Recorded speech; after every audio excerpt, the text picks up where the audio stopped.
Friends कौन सी नारी बा पुरुष को प्राप्त करने कले बले कौशले जदि आपंकर समस्त विद्या विफल होउची तेबे यही मोहिनी वशीकरण क्रियार सहायता नियंतु यह आपको ब्रह्मास्त्र भली कार्य करिवो। सबुठारु बड़ कथा होउची एही मोहिनी प्रयोग रे आपनकर कोनसी सामग्री आवश्यक नहीं, से भली कोनसी नीति नियम कटकणार आवश्यक नहीं। यहाकू जेकोसी पुरुष व नारी अत्यंत सहजरे संपादन करिकरी जेकोसी मनपसंदर नारी व पुरुष को तांका जीवन भितर सामिल करिकरी जेकोसी प्रकार अभिष्ट को मध्य पूर्ण करि परिबो। आपनकर प्रेम प्रणय विवाह पई हो, चाकरी कर्म क्षेत्र रे अग्रगति पई हो, वाणिज्य व्यवसाय स्थल रे उन्नति पई हो, किंबा सामाजिक कौन कार्यकलाप को अग्रगति करेकरी आपनकर समस्त सुख सुविधा को हासिल करने हो, कौन भी प्रकार कठिन परिस्थिति रे यदि कौन नारी पुरुषंकर साहचर्य आपनकर एकांत आवश्यक एवं तांको आपण प्राप्त करने आपनकर समस्त विद्या विफल तेबे यही मोहिनी वशीकरण क्रिया माध्यम आपण तांको सहजरे निजर अनुकूल करेकरी तांको माध्यम आपण सर्व कार्य सर्वसिद्धि को प्राप्त करि परिबे। तेबे यही सूक्ष्म मोहिनी कलाटी को केवल आपण माने सामान्य बुझीगले यह सुचारू रूप से संपादन करें। एथिपाई जो सामान्य विधि जो सामान्य सामग्री आवश्यक जहाँकि एक वृक्षर आपण मैंने संग्रह करेंगे तार संपूर्ण वृत्तांत जानापी भिडियो शेष पर्यंत देखूँ। चैनल को प्रथम बार आसते यही कंटेंट रुचि रोते चैनल कड़े थिबा लाल कलर सब्सक्राइब बटन क्लिक करी बेल आइकन क्लिक करी एवं ऑल नोटिफिकेशन पर क्लिक करी चैनल को सब्सक्राइब कर जो कि आम जिते आपण सेवार यही तंत्रमंत्र भिडियो अपलोड करूँ तार सर्वप्रथम नोटिफिकेशन आपण पाखे पहुँच एवं से सबू को आपण मैंने सर्वादू देखिकी किसी ज्ञान आहरण करेंगे। तेज फ्रेंड्स एवं नजर पकेबा यही शक्तिशाली मोहिनी वशीकरण क्रिया जहाँ माध्यम कि आपण जेकोसी नारी व पुरुष को आपंकर जेकोसी भी परिस्थिति रे निजर अनुकूल करेंगे एवं तांकठारु जहाँ मध्य अभिष्ट आशा करचंती ताहाको सहजरे परिपूर्ण करेंगे। आपंकर यही क्रियाटी को जेकोसी शुक्रवार दिन प्रभात समय ही आरंभ करने पड़ो। तेबे से पूर्व आपण शुद्धता को नजर रखिथे। आपण स्नान शौच शुद्धपूत होकरी एक धला वस्त्र को परिधान करेंगे, एक धला आसन पकईकरी उत्तर किंबा पूर्व दिग मुखाई बसबे एवं आपनकर सामने ये जो गोटे सामग्री को ही जोगाड़ करिबो ताहा से भली कौन विशेष महंगा सामग्री नुहे, गोटे वृक्षर अंश विशेष अर्थात आपण गोटे गोलाप गछर फूल ही संग्रह करेंगे जहाँकि शुभ्रवर्ण होइतिबो। गोटे धला गोलाप को आपण संग्रह करथिबे एवं से धला गोलापटी को आपनकर सम्मुख रे ही रखिबे एवं से गोलाप को चाहिकरी आपण गोटे क्षुद्र मंत्र कहूची से क्षुद्र मंत्र को 108 बार उच्चारित करेंगे। 108 बार उच्चारण पर आपड़ जेकोसी गणन सामग्री व्यवहार करें। उदाहरण स्वरूप मुग बिरी गुआ यही आपड़ जेकोसी गणन सामग्री सहायता नहीं 108 बार मंत्र उच्चारण करेंगे से ही धला गोलाप को चाहिए। तेबे जेकोसी शुक्रवार दिन प्रभात समय आपण मैंने क्रियाटी को आरंभ करेंगे एवं क्रमागत भाव में 7 दिन पे आप क्रियाटी को बजाय रखिए अर्थात शुक्रवार दिन प्रभात समय आप 108 बार यही मंत्र को उच्चारण कले से गोलाप फूल को चाहिए। पुनराय शनिवार दिन प्रभात समय से निर्दिष्ट समय घंटा घंटा मिनिट सेकेंड को आप लक्ष्य रखिथे। शुक्रवार दिन प्रभात समय जो मुहूर्त यही क्रियाटी करते ठीक से ही मुहूर्त आप शनिवार दिन प्रभात समय अनुरूप ढंग से धला आसन पकईकरी बसिकी धला वस्त्र परिधान कर शुद्धपूत होकरी से ही निर्दिष्ट समय आपण पुनराय 108 बार मंत्रटी को उच्चारण करेंगे। पुनराय रविवार दिन प्रभात समय क्रियाटी करेंगे। गणी गणिकी आपंकर 7 दिन कौन सी गोटे दिन मध्य बाद देवे ना,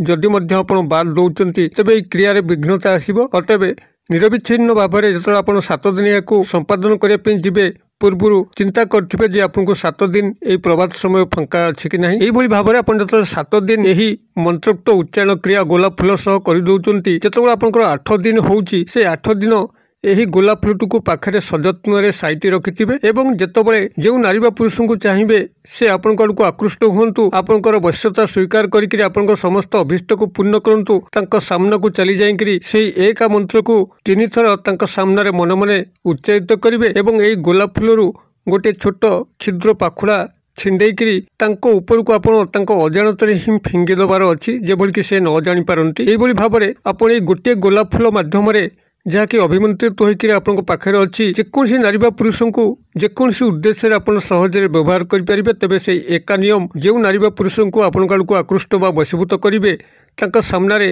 ଏହି ମନ୍ତ୍ରଟିକୁ ମାତ୍ର 3 ଥର ମନେ ମନେ ଉଚ୍ଚାରିତ କରିବେ ଏବଂ ସେ ଗୋଲାପ ଫୁଲ ପାଖୁଡ଼ାରୁ ଏକ କ୍ଷୁଦ୍ର ଅଂଶ ଛିଣ୍ଡେଇକରି ତାଙ୍କ ଉପରକୁ ଅଜାଣତରେ ଫିଙ୍ଗିଦେବେ ଏବଂ ତା ପରବର୍ତ୍ତୀ ଚମତ୍କାର ଲକ୍ଷ୍ୟ କରିବେ। ତେବେ ଏ ଯେଉଁ 7 ଦିନର କ୍ରିୟାଟିକୁ ଆପଣମାନେ ପ୍ରଥମେ କରିବେ ଏବଂ ପରବର୍ତ୍ତୀ 8 ଦିନରେ ଯେ କେହି ଆପଣଙ୍କର ଦେଖାହେବ ଆପଣ କ୍ରିୟାଟିକୁ ନିଭେଇବେ ସେମିତି କିଛି ମାନେ ନାହିଁ। ଆପଣଙ୍କର ଏହି କ୍ରିୟାର 7 ଦିନର ପରିସମାପ୍ତି ପରେ ଯଦି କେହି 8 ଦିନରେ ଦେଖାହେଉଛି ତ ପ୍ରୟୋଗ କରିପାରିବେ, ଅନ୍ୟଥା 9 ଦିନ 10 ଦିନ 11 ଦିନ 12 ଦିନ ସାଡ଼କୁ ଆପଣଙ୍କର ଯେବେ ମଧ୍ୟ ଆପଣ ଚାହିଁବେ ଏହାକୁ ବ୍ୟବହାର କରିବା ପାଇଁ ସେବେ ବ୍ୟବହାର କରିପାରିବେ। ଆପଣଙ୍କର ଯେ ମଧ୍ୟ ଅନୁକୂଳରେ ଆସିବ, ଯେ ଆପଣଙ୍କର ବଶ୍ୟତାରେ ଆସିବ, ତା ପାଇଁ କୌଣସି ନିର୍ଦ୍ଦିଷ୍ଟ ଦିନ ବାର ତିଥି ନକ୍ଷତ୍ର ଆବଶ୍ୟକ ନାହିଁ। କେବଳ 7 ଦିନ ଏହି ଫୁଲଟିକୁ ଅଭିମନ୍ତ୍ରିତ କରିକି ପାଖରେ ରଖିବାର ଅଛି ଏବଂ ଆବଶ୍ୟକ ସ୍ଥଳେ ଏହାକୁ ଏହି ବିଧି ମତେ ହିଁ ବ୍ୟବହାର କରିବାର ଅଛି। ତାଙ୍କ ସାମ୍ନାକୁ ଯାଇକରି ମନ୍ତ୍ରଟିକୁ 3 ଥର ଉଚ୍ଚାରିତ କରିବାର ଅଛି ମନେ ମନେ ଏବଂ ଏହି ଗୋଲାପ ଫୁଲର ପାଖୁଡ଼ାରୁ ସାମାନ୍ୟ ଅଂଶ ଛିଣ୍ଡେଇକି ତାଙ୍କ ଉପରକୁ ଫିଙ୍ଗି ଦେବାର ଅଛି। ବାସ୍, ଏହାର ପରବର୍ତ୍ତୀ କାର୍ଯ୍ୟକ୍ରମ କିଛି ନାହିଁ, କେବଳ ଚମତ୍କାରକୁ ଲକ୍ଷ୍ୟ କରିବାର ଅଛି। ତେବେ ଯଦି ମନ୍ତ୍ରର ଆପଣ ଉଚ୍ଚାରଣଗତ ଶୁଦ୍ଧିକୁ ଦୃଷ୍ଟିରେ ରଖିଥିବେ ଏବଂ ସମସ୍ତ ନିଷ୍ଠାକୁ ବଜାୟ ରଖିଥିବେ, ନିଃସନ୍ଦେହ ଧ୍ରୁବ ସତ୍ୟ ସେହି ନାରୀ ବା ପୁରୁଷ ଆପଣଙ୍କର ବଶ୍ୟତା ନିଶ୍ଚିତ ଭାବରେ ସ୍ୱୀକାର କରିବ, ଆପଣଙ୍କର ପ୍ରେମ ଆବେଦନକୁ ଗ୍ରହଣ କରିବ କିମ୍ବା କୌଣସି ପ୍ରକାର ଉନ୍ନତିମୂଳକ କାର୍ଯ୍ୟ ପାଇଁ ସେ ଆପଣଙ୍କୁ ପ୍ରାଣପଣେ ସାହାଯ୍ୟ କରିବ। ତେବେ ଏହି ମନ୍ତ୍ରୋକ୍ତ ଉଚ୍ଚାରଣକୁ ହିଁ ସର୍ବାଧିକ ଧ୍ୟାନ ଦେବେ।